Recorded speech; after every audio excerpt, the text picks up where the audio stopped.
the broken window. Have you ever witnessed the anger of a good shopkeeper? James B., when his careless son happened to break a pane of glass. If you have been present at such a scene, you will most assuredly bear witness to the fact that every one of the spectators, were there even 30 of them, by common consent apparently offered the unfortunate owner this invariable consolation. It is an ill wind that blows nobody good. Everybody must live, and what would come of the glaciers of panes of glass should they never be broken? Now, this form of condolence contains an entire theory, which it will be well shown up into the simple case, seeing that it is precisely the same as that which unhappily regulates the greater part of our economical institutions. Suppose it costs 6 francs to repair the damage, and you say that the accident brings 6 francs to the glazier's trade, that it encourages that trade to the amount of 6 francs. I grant it. I have not a word to say against it. You reason justly. The glaziers come, they perform their task, they receive their 6 francs, rub their hands, and in his heart blesses the careless child. All this is that which is seen.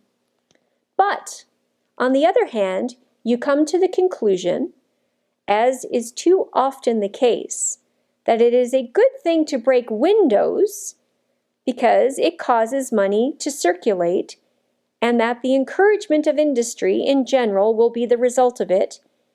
You will oblige me to call out, "Stop!" right there. Your theory is confined to that which is seen only. It takes into account not that which is not seen. What is not seen is that our shopkeeper has had to spend 6 francs upon one thing.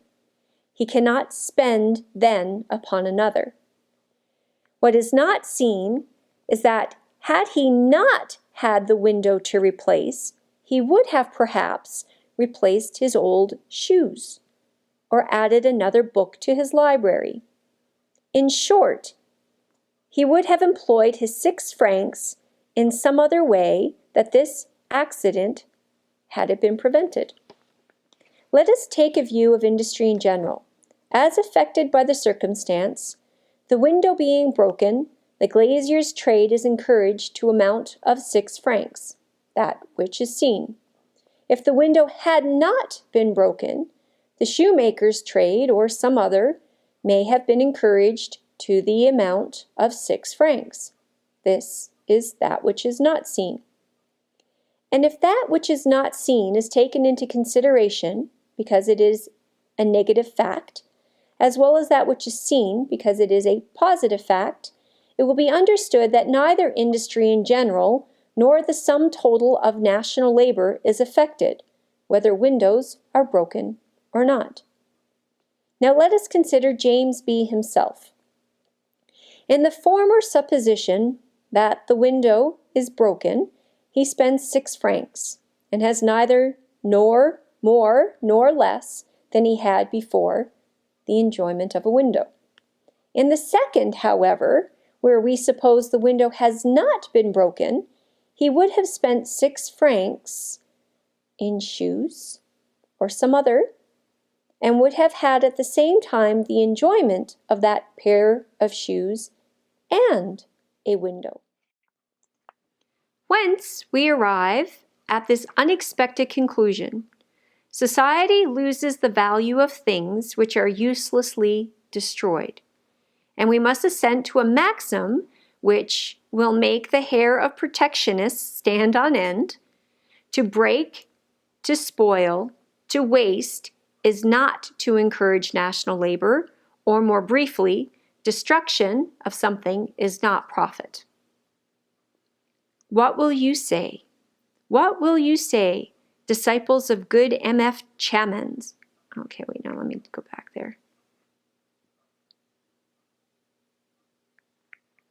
So what would you say, who has calculated with so much precision how much trade would be gained by the burning of Paris? You have to remember that he was a French economist. from the number of houses it would be necessary to rebuild.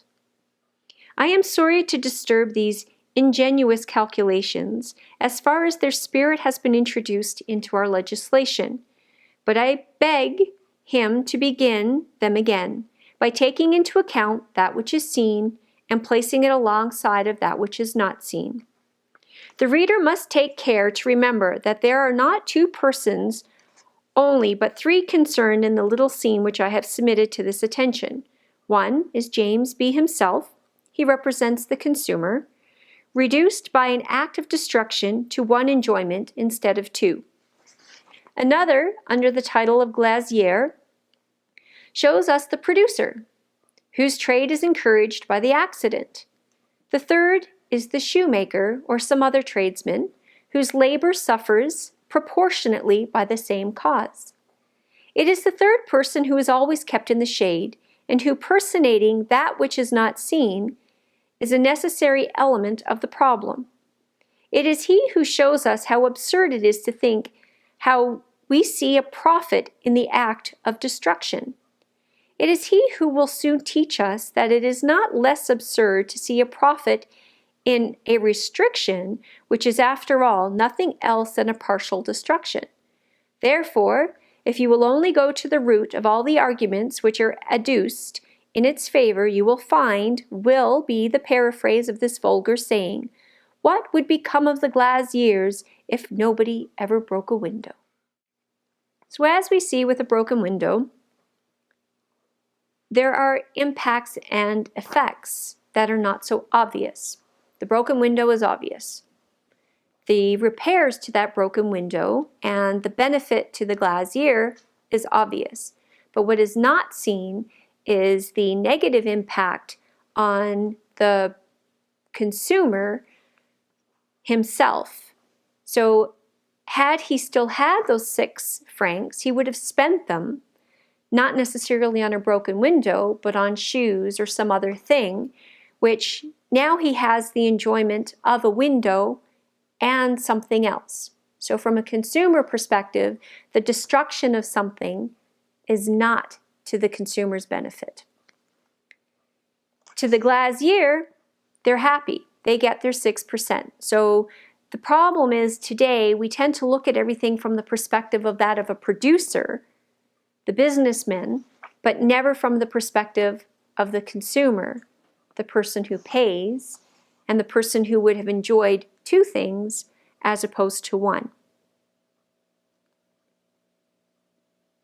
The third that needs to be taken into account is the shoemaker or the other tradesperson who would have received benefit as in addition to the consumer, should he had been able to use those 6 francs to purchase shoes or some other service or good. The disbanding of troops. It is the same with people as it is with a man. If it wishes to give itself some gratification, it naturally considers whether it is worth what it costs. To a nation, security is the greatest of advantages. If in order to obtain it, it is necessary to have an army of 100,000 men, I have nothing to say against it. It is an enjoyment bought by a sacrifice. Let me not be misunderstood upon the extent of my position. A member of the Assembly proposes to disband 100,000 men for the sake of relieving the taxpayers of 100 million. If we confine ourselves to this answer, the 100 millions of men and those 100 millions of money are indispensable to a national security. It is a sacrifice, but without this sacrifice, a country would be torn by factions or invaded by some foreign power. There is nothing to object to this argument, which may be true or false in fact, but which theoretically contains nothing which militates against economy. The error begins when the sacrifice itself is said to be an advantage because it profits somebody.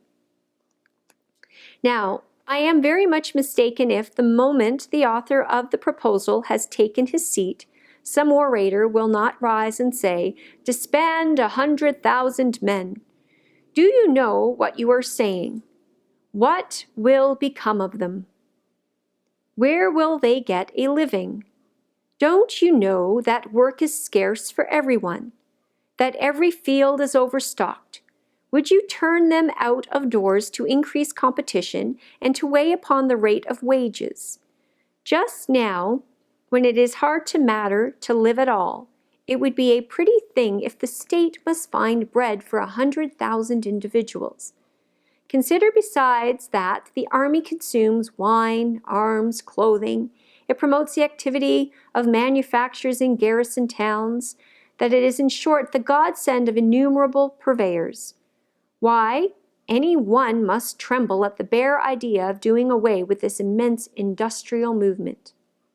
This discourse, it is evident, concludes by voting the maintenance of 100,000 soldiers for reasons drawn from the necessity of service and from economical considerations. It is these considerations only that I have to refute. 100,000 men, costing the taxpayers 100 millions of money, live and bring to the purveyors as much as 100 millions can supply, that which is seen. But 100 millions taken from the pockets of taxpayers cease to maintain these taxpayers and the purveyors as far as 100 millions reach. That is which is not seen. Now make your calculations, cast up and tell me what profit there is for the masses. I will tell you where the loss lies, and to simplify it, instead of speaking of 100,000 men and 1 million of money, it shall be of 1 man and 1,000 francs. We will suppose that we were in village A. The recruiting sergeants go their round, they take off a man. The tax gatherers go their round and take off 1,000 francs. The man and the sum of the money are taken to Metz, and the latter is destined to support the former for a year without doing anything. If you order Metz only, you are quite right. The measure is a very dangerous one. But if you look towards the village of A, you will judge very differently. For unless you are blind indeed, you will see that the village has lost a worker. And the village has lost 1,000 francs, which would remunerate this labor, as well as the activity which, by the expenditure of those surrounding 1,000 francs, it would spend around it. At first sight, there would seem to be some compensation. We took place in the village, now takes place at Metz, that is all. But the loss is to be estimated in this way. At the village, a man dug and worked, he was a worker. At Metz, he turns to the right about and to the left about, he is a soldier. The money and the circulation are the same in both cases, but in the one, there were 300 days of productive labor. In the other, there are 300 days of unproductive labor, supposing, of course, that a part of the army is not indispensable to the public safety. Now suppose the disbanding to take place. You tell me that there will be a surplus of 100,000 soldiers, 100,000 workers, that competition will be stimulated and it will reduce the rate of wages. This is what you see. But what you do not see is this. You do not see that to dismiss 100,000 soldiers is not to do away with 1 million of money, but to return it actually to the taxpayer. You do not see that to throw 100,000 workers on the market is to throw into it at the same moment the 100 millions of money needed to pay for their labor. That, consequently, the same act which increases the supply of hands increases also the supply of demand, from which it follows that your fear of reduction of wages is unfounded. You do not see that before the disbanding, as well as after it, therein lie a country, 100 millions of money corresponding with 100,000 men. That the whole difference consists in this. Before the disbanding, the country gave 100 millions to the 100,000 men for doing nothing, and that after it, it pays them the same sum, but for productive labor. You do not see, in short, that when a taxpayer gives his money either to a soldier in exchange for nothing or to a worker in exchange for something, all the ultimate consequences of the circulation of this money are the same in the two cases. Only in the second case, the taxpayer actually receives something for his or her money. In the former, he receives nothing. The result is a dead loss to the nation. The Sophism which I here am combating will not stand the test of progression, which is the touchstone of principles.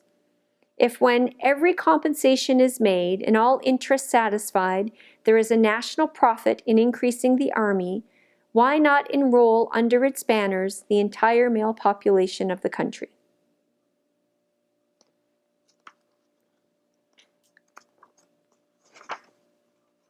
This one has relevance today